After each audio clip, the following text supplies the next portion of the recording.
Hello and welcome to Week in Review with me, Jayne Secker. Kevin Maguire and Andrew Pearce are here to look back at the biggest stories of the last 7 days. What have been your top stories? Oh, I think it's got to be the walkout by prison officers who are scared for their lives in dangerously overcrowded prisons. Andrew? I absolutely love the fact Nigel Farage turned the political world upside down again and got in first to see Donald Trump in Trump Tower. Fantastic story. Well, Donald Trump is our top story. It has been his first full week as president-elect, and many of his allies, including Nigel Farage, have been visiting Trump Tower as he begins to assemble his transition team. The first foreign politician in the Golden Lift was Japan's Prime Minister Shinzo Abe. Hannah Thomas-Peters reports. Trump Tower, Fifth Avenue, New York. For now, the unlikely centre of the political universe. Here, amid tight security, the president-elect conducted his first in-person meeting with a foreign leader. Japan's Prime Minister Shinzo Abe was anxious to hear Trump's views on trade and security, issues vital to his country, but called into question during Trump's nationalist campaign. But as with many things related to Donald Trump, the event defied convention. This meeting happened without any formal contact or briefing between Trump's team and the experts at the Department of State or the Department of Defense. In part, that's because his transition team, parading before cameras and tourists in the opulent lobby of Trump Tower, are concerned with other things, scrambling to put together the next administration. Former New York Mayor Rudy Giuliani and others, including members of Trump's family and, reportedly, former presidential candidate Mitt Romney, are all being considered for top jobs, prompting reports of a brutal, chaotic process. And so the endless negotiations and meetings continue. Trump knows decisions must be made soon. He'll be leader of the free world in just over 9 weeks. Well, we mentioned Nigel Farage, and of course he became close to Mr. Trump after Brexit and was quick off the mark to pose with the new president. But he's been snubbed by number 10 as a potential go-between or advisor with the US. Kevin, to you first. We're starting to get a feel, perhaps, what Donald Trump's presidency might be like, who might be in his top team. Yeah, what do you think? I think chaotic and nasty, isn't it? And his family are playing a huge role, which I think is going to be big problems down the line. But I love them posing in the before those golden doors, or he has his daughter sitting in a meeting with the Japanese Prime Minister. This is going to be chaotic, absolutely chaotic, and not necessarily good for the USA or the rest of the world. And what of Nigel Farage? He was quick off the mark, wasn't he? He was in there first. Fantastic. He had a whole hour with him. Now, the Japanese president or prime minister got about 10 minutes. And he was in his private apartment, which is opulent, is an understatement. Well, there's another word. A lot of gold. If you're against elites, you always have lots of gold. But, I mean, Aaron Banks, who's a multimillionaire who was with Nigel Farage in that meeting, said that the door to the lift was more expensive than his house.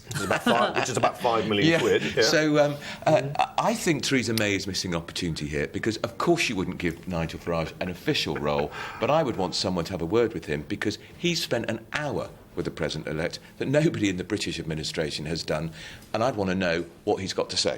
One of the things that Donald Trump has said is slightly rode back on Obamacare, that he said he was going to repeal. That was one of the big things. He has, in his first big interview, slightly rode back on that. He has on taking away health care from 20-odd million Americans. We'll see what he does. He's also, his Great Wall now might be a fence. But does that give you any heart, that he might not be quite as hardline and right-wing as you'd feared? It does a little, but you cannot take back so much of what he said, the bigotry, the racism, the prejudice, the fact he's been a sexual predator, condemned himself in his own words on tape.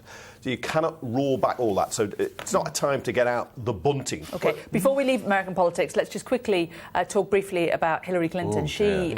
Back in front of the cameras this week.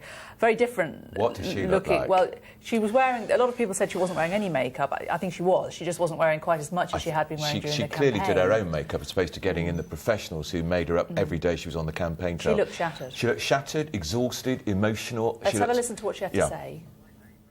Now, I will admit, coming here tonight wasn't the easiest thing for me. There have been a few times this past week when all I wanted to do was just to curl up with a good book or our dogs and never leave the house again. Do you have any sympathy for her at all, Andrew? She lost. She lost. Tough. They should never have chosen that woman, because How could the Democrats not have beaten Donald Trump? The most unprofessional candidate ever. She was a disaster. Look, I don't feel sorry for her at all. I'd have preferred them running Bernie Sanders. Oh, but even worse. But I think people will like her for being honest. It's a crushing defeat, and she's come out and she's admitted it instead of just trying to brush it off. Good riddance and to them. you pick on how she looks. There's a bit of sexism there because let's face it. Hang on, I'm always getting on about Donald Trump is no oil painting himself. Well, and people talk about that. They're both people of a certain age. OK. Right, that is our top news story, American politics, in a busy news week. So here are 5 things that you might have missed. Well, Barack Obama has made his last trip to Europe as president. He travelled to Athens to see the Greek Prime Minister, Alexis Tsipras, as well as visiting Berlin to hold his final talks with the German Chancellor, Angela Merkel. President Obama has urged his successor to stand up to Russia if the country doesn't uphold American values. We've already talked about UKIP, but they've been under fire again this week after an audit leaked to Sky News revealed the party apparently misspent almost €500,000 of European funding. The money was allegedly used to target key constituencies in the general election and to help boost its Brexit campaign, which is a breach of EU spending rules. UKIP has denied the claims. Let's take across to Wales, where hurricane-force winds caused absolute chaos across West Wales. Gusts of up to 94 miles an hour created what witnesses have described as a freak tornado, which tore through Aberystwyth, ripping up caravans. No one was hurt, but police are warning drivers to be careful because of the large amounts of debris on the roads. FIFA has opened disciplinary cases against England and Scotland after their teams wore armbands bearing the poppy. FIFA forbids players from wearing anything that can be perceived as a political statement. Both teams defied the ruling for their World Cup qualifier match on Armistice Day.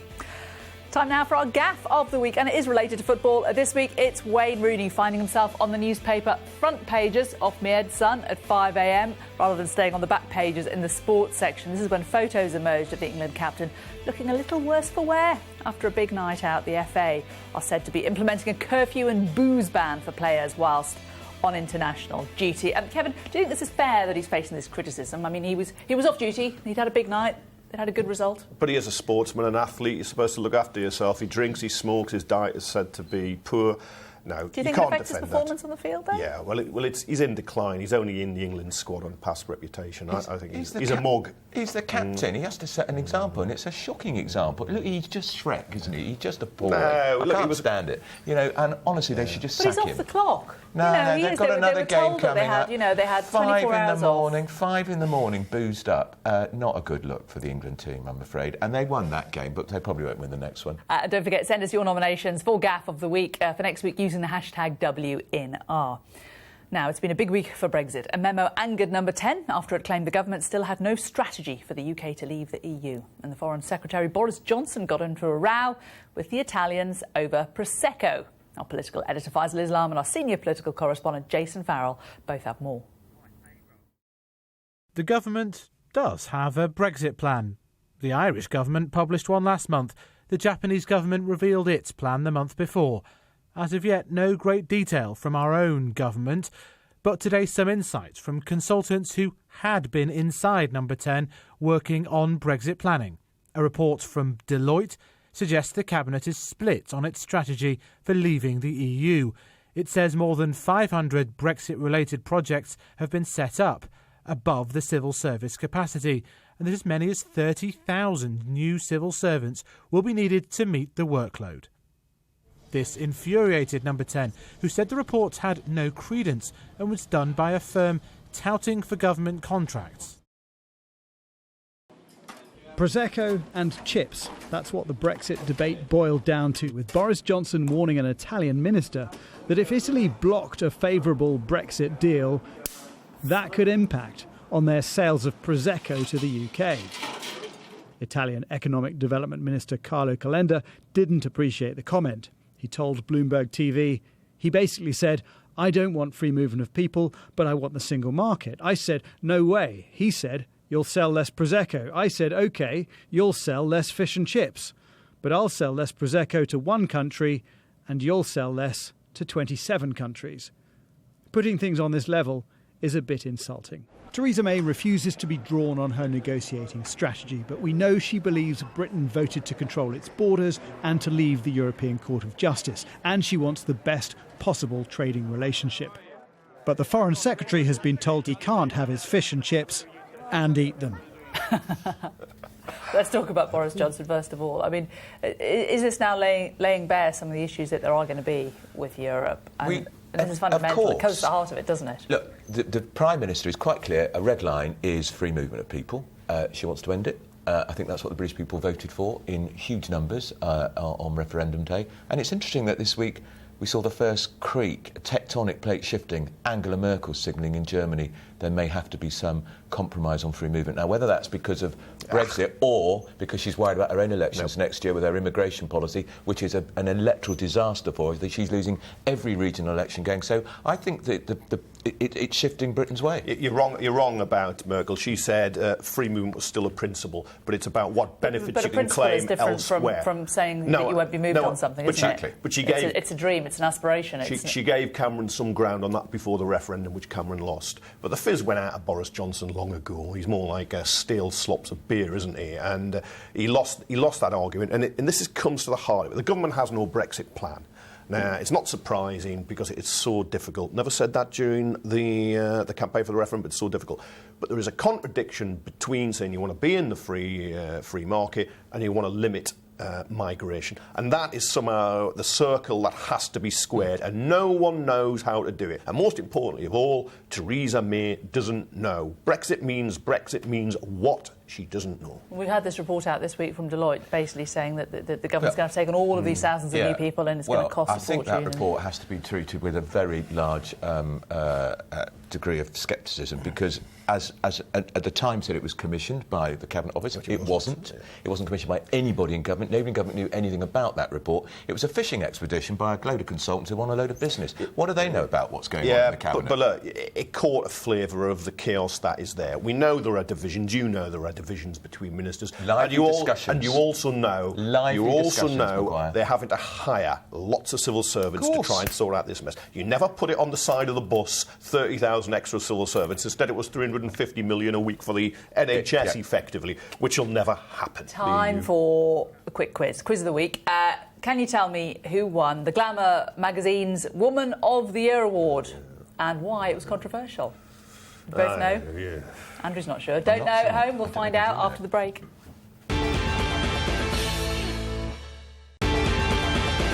Welcome back to Week in Review with me, Jayne Secker. I'm joined by Kevin Maguire, Associate Editor of the Daily Mirror, and Andrew Pearce, Consultant Editor of the Daily Mail. Now, before the break, we asked who won Glamour magazine's Woman of the Year award and why was it controversial? You don't know, do you? Can I tell him? Can I tell him?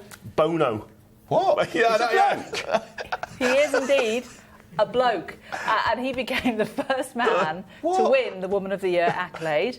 Was he wearing a dress then? He wasn't, no. The magazine said he was chosen for campaigning on women's rights, promoting gender equality, leading the charity Poverty is Sexist. Bono thanked his supporters by reading out some of their online comments. Let's have a listen. What? I know how ridiculous it is for me to be on this stage accepting this award, but if I didn't know how ridiculous it was, I did have the blessed internet to remind me. Out of all the women alive, #Bono is my favourite. It's just so inspiring how she overcame the adversity of being a millionaire white dude. Or it's so important that our daughters understand that they can grow up to be Bono. I mean, he obviously embraced it in the spirit with which lots of people will have received it. Pitiful PR stunt. Pitiful. Yep. No. Why can't they? There are not enough women in the world who deserve that award. It's pitiful. He's also flying around the world in his private jet, doing all this great work for the third world, and he's domiciled for tax in somewhere like Holland. So Glamour has undermined its own awards for a bit of cheap publicity. Yeah. Do you think that's why they gave it to him? Do you not think it is because of his campaigning work that he's done? You know, we saw the T-shirts last year with men wearing them saying this is what a feminist looks like. Yeah, that's great, isn't it? I mean, that's so what, you got a few T-shirts. It's absurd. It's deeply offensive to women. Yeah, all those campaigning women all around the world. Might they not have thought in the fact Britain's got its second woman Prime Minister in history might have been a possible contender? Yeah, well. Possibly. Mm-hmm. Let's move on to the next story, which is Crisis Week in Britain's prisons as the Justice Secretary is forced to admit serious issues within the system. Thousands of prison officers walked out over health and safety concerns, and it came after violence, breakouts and understaffing have continued to plague the country's jails. Mark White reports. Talk to these officers outside Lewes Prison in East Sussex and they'll tell you the prison service is in meltdown, that record levels of violence have forced them and colleagues across the country into industrial action they know is illegal. This Category B jail is typical of many, understaffed and full to capacity. Just a fortnight ago, prisoners here smashed up a wing, causing hundreds of thousands of pounds worth of damage. As news reached these officers that the government had won its High Court injunction, they were read a letter from the prison governor demanding they return to duty. But here and elsewhere, most officers decided they were staying out until the end of their 24-hour protest. Action condemned by the Justice Secretary in the Commons. We've already taken a number of measures to improve security and safety, but unlawful industrial action is not the way of improving the situation. Prisons will be back working as normal, but officers say normal is unacceptable levels of overcrowding, violence and staff shortages, and they can't rule out further action in the weeks ahead. But Kevin, do you think they should have gone out on strike? It's not a strike. A strike is illegal for prison officers. It was a walkout. Yeah, no, absolutely. When you're going to work and you're fearing for your life in dangerous, overcrowded prisons, officers have had their throats slit, been taken hostage, and I think it's ridiculous, actually, that they don't have a legal right to strike. There's no point the Injustice Secretary, Liz Truss, standing there and denouncing it as illegal. These people are afraid for their lives.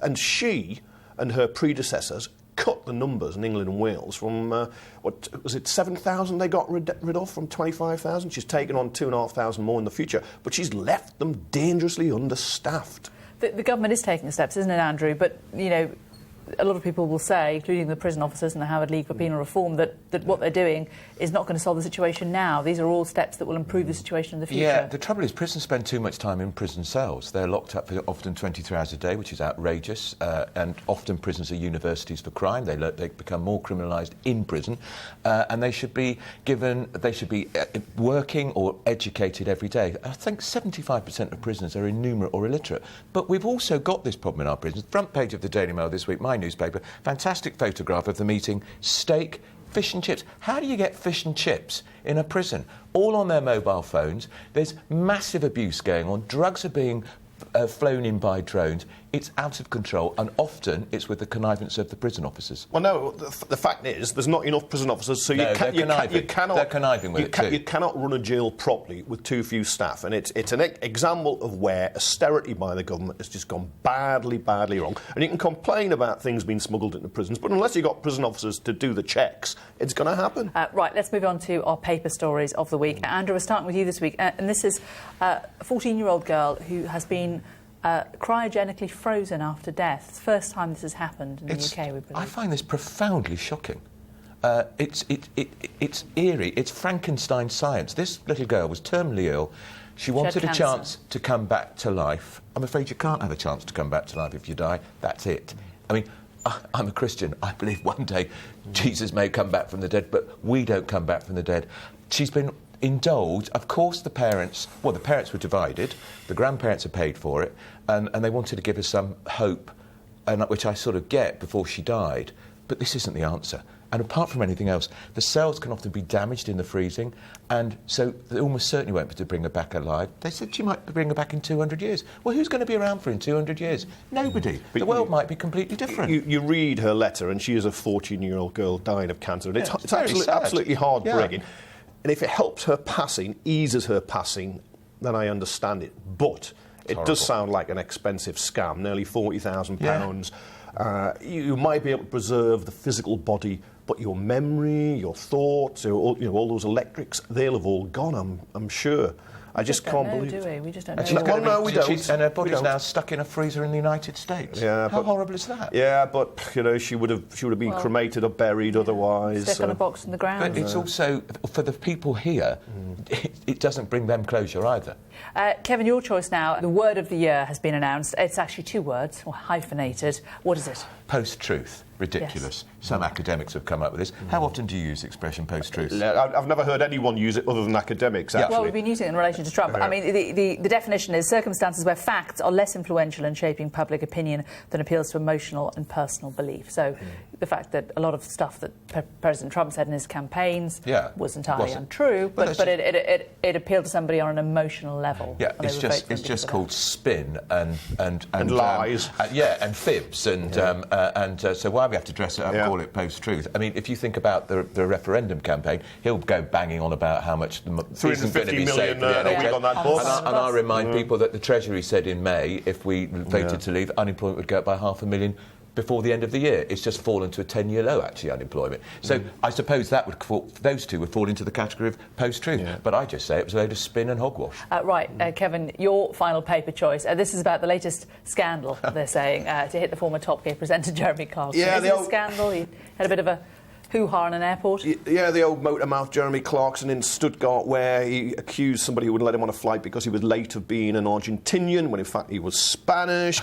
It seems he was also upset because he'd been given a chicken wrap for his tea rather than a hot meal. Get a chicken wrap. And it's a classic case. Remember, the BBC got shot of him because of a violent racist assault on somebody, and he's up to his own games. If you want post-truth, it is Jeremy Clarkson. You know, cynically, would I not say that their new programme, The Grand Tour, is being streamed this weekend. This suits him just fine. It's playing to the stereotype of Jeremy Clarkson, who's a boorish bore who throws his weight around, and people love him for it. People love him for it. He's very popular. Very popular, and it's a great plug for the programme. It was the biggest online campaign, wasn't it? Exactly. I've never watched that programme in my life because I don't understand cars or him, but he's hugely popular. Come on, he's in reverse gear now. He's not going to capture what he used to be. Yeah, we'll see. I wouldn't write him off yet.